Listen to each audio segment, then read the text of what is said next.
Guys, gusto niyo bang malaman kung sino yung tinutukoy na kabit ni Anjo Iliana ni Tito Soto?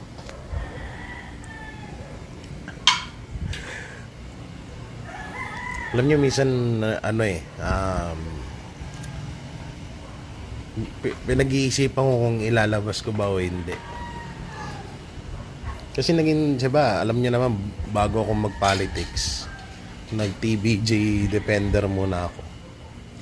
At doon sa halos isang taon na pagiging TBJ defender ko, dami ko rin mga nalaman.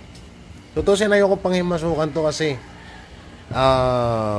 iba nga yung politics word sa showbiz word, diba?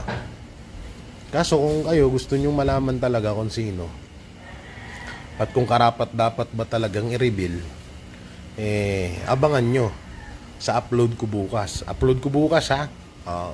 Papatungkol dito sa tinutukoy ni Anjo Iliana na kabit ni Tito Soto